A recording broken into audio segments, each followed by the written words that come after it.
All right, so today we have this guy, and if you've watched any of my previous videos, you might recognize this, or you might just recognize it in general. It is a 4th generation iPod Touch, and it was my first ever Apple device.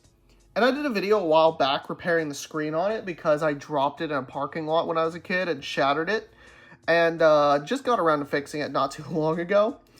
And yeah, I said I'd do a video on it during that video, so here we are.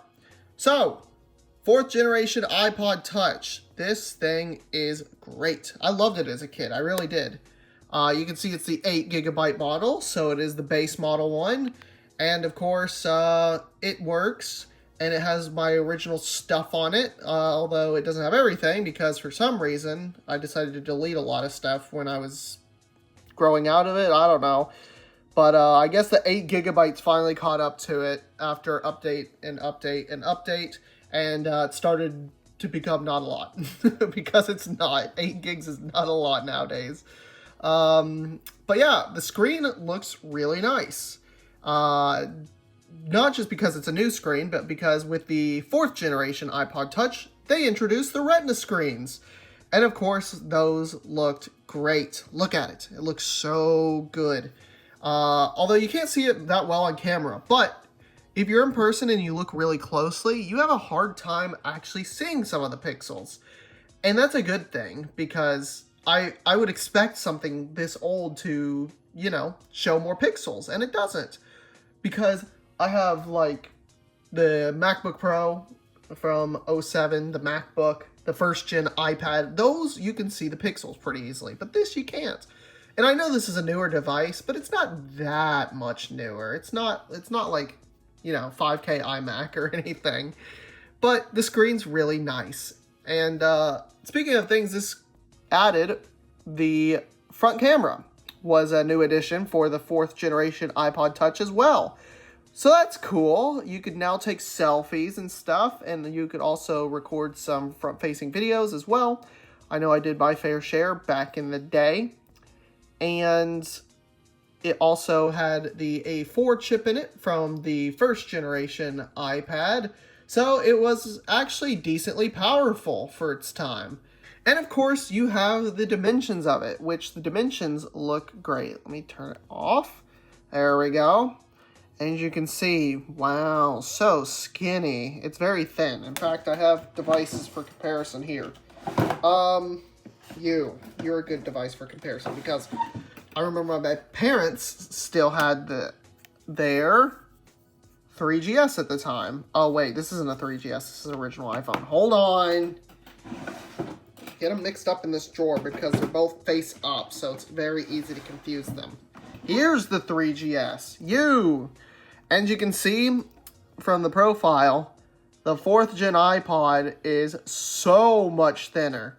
Yeah, I actually kind of lost this thing a couple times throughout my childhood because it was so small.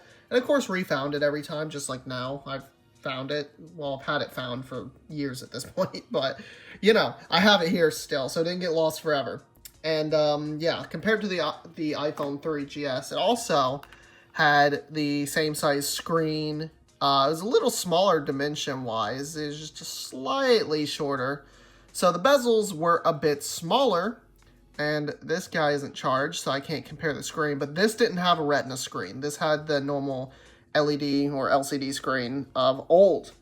But the video's not about you, it's about you. And of course, on the bottom, you could see your I/O there, your 30-pin, and a headphone jack, because we love those. And man, I actually did use the headphone jack on this thing quite a bit, and we'll have to continue doing so, because unfortunately, the one thing I screwed up on when doing the screen on this is I broke the wires going to the speaker. Great. So it doesn't make sound anymore at all. You have to have headphones attached to hear any audio, but that's okay. And I can prove that to you here, because we can play a game on it, and you can see that. And this is a very colorful game, too, so it's good. What if the spikes are the good guys? They're not. Spoiler alert. But yeah, hold on. If I click it, you can see the volume is on, but there's no sound playing, and there's no mute switch either. So if we go into a level here, wow, this is something.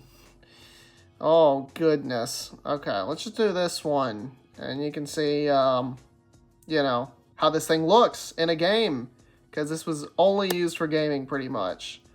And wow, look at it, dude. It's really colorful. That Retina screen sure does look good. Wow. And of course, it is kind of stuttery, not gonna lie. Even on Geometry Dash, which Geometry Dash is not a super demanding game.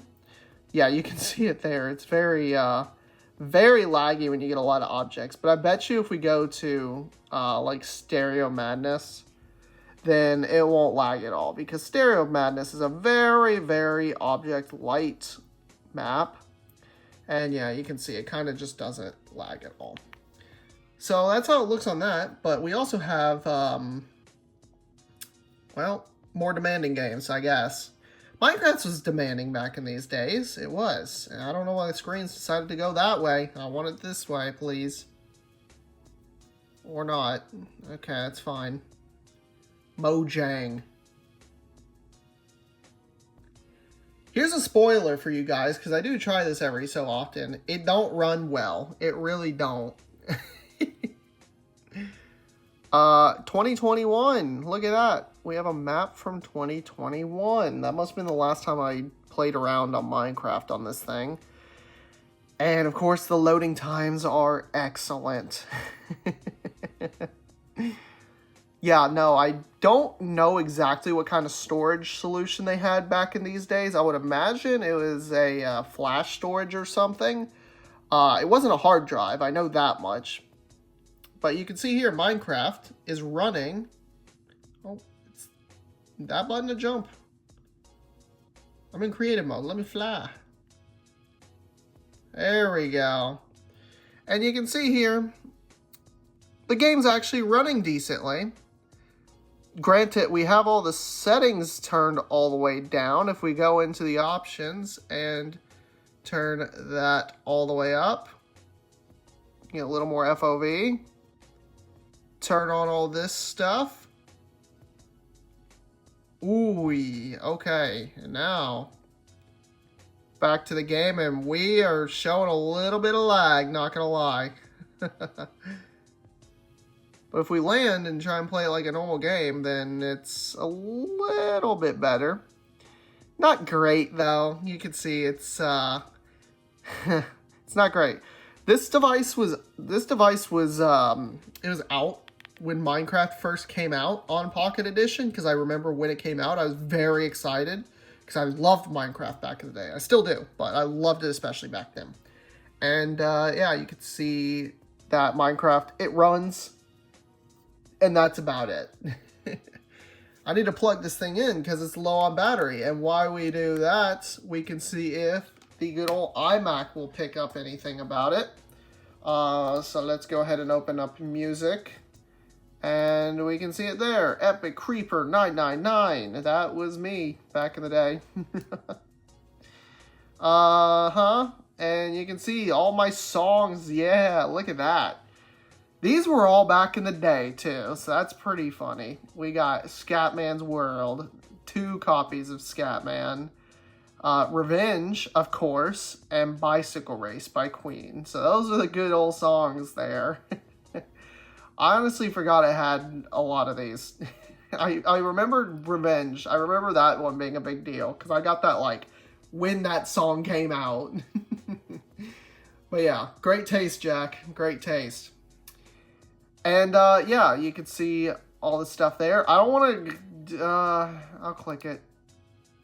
There we go. Oh, gosh. And you can see iOS 6.1.6. Now, I remember back in the day, Apple was debating releasing iOS 7 for this thing. They didn't end up doing it, I don't think. Either that or they did it for a limited time and kind of removed it. But as far as I know, they never actually released iOS 7. People have found out a way recently to, I don't know if it's recent actually, but they have found out a way to mod these to get the firmware so that you can run iOS 7 though. That's what I'm trying to say here. And yeah, I'm not doing it because I like the classic. I like how I left this thing. But yeah, that's pretty much it with this thing, honestly. Oh wait, we could check out the camera. See camera quality. If it loads. There you go. You can see camera quality. I'll take a picture of the Apple logo and it'll be very, very blown out because the screen up there.